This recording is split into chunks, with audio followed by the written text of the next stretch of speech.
I would say the classic situation where, certainly in my profession, where we tend to boss the kids around the most is when it comes time to tidy up.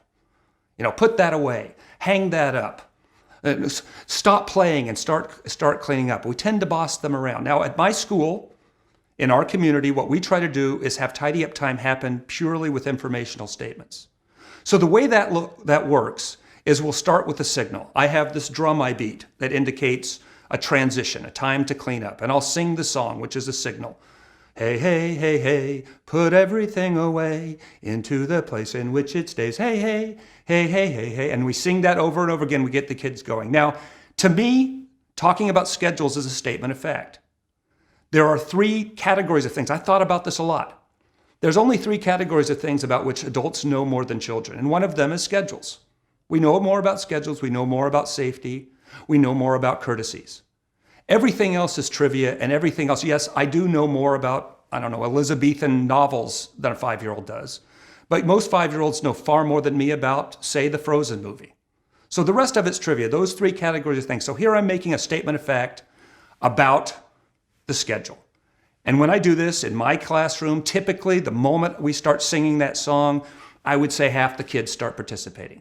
They start putting the blocks on the block shelf. They start hanging up the costumes. They start tidying up. And then there's another 25% of the kids. These kids are the ones who, they're in favor of tidying up, moving on to the next, but they've got to finish what they're doing, right? They're in the middle of a painting, and so they want to do that, or they're building a building and they need to finish that, or heaven forbid, I'm this way. If I'm working on a puzzle, don't stop me in the middle of the puzzle. Let me finish the puzzle. And I think we need to honor children, give them the opportunity to do this at their own pace. Now, some of us try to do that by giving the 5-minute warning. And I'm sure almost every parent's done that, and certainly every teacher's done that. 5 minutes till it's time to go. 5 minutes till cleanup. I have stopped using that one, and mainly it's because I think it happens differently than we think it's going to happen. I mean, what happens with an adult? If I say to you 5 minutes till cleanup time, well, you think, well, I got 5 minutes to go. I better get started, and we start putting things away. With a child, when we say 5 minutes to clean up, what they think is, oh my God, I've only got 5 minutes and I got a lot more to do. And they go around and they get a lot more toys out and in fact, contribute to the mess and make it even bigger during that time. So to me, I think we give them the chance to finish their projects after the indication and give them plenty of time. So if you're on a schedule and you've got to get them done at a certain time, give the children plenty of time to get onto your bandwagon with it.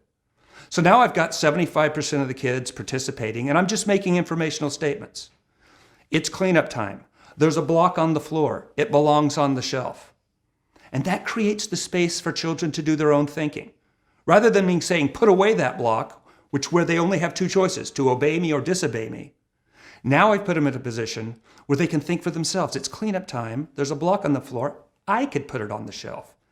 And they may not cooperate, but you certainly increase the odds that they're going to cooperate. So they put it on the shelf. The costumes belong on the costume rack. And children will go and they'll think to themselves, well, I could be the one who puts the costumes on the costume rack. Most powerful is to start telling the story of what you see. Start narrating. I see Sally and Johnny putting blocks on the shelf. When you start telling the story, the other children want to be part of that story. This is part of how people in a community operate. We want to be part of the ongoing story. I see Johnny putting costumes on the costume rack. Then the other kids get over there and start helping Johnny. The mistake we often make is, well, Max is not cleaning up.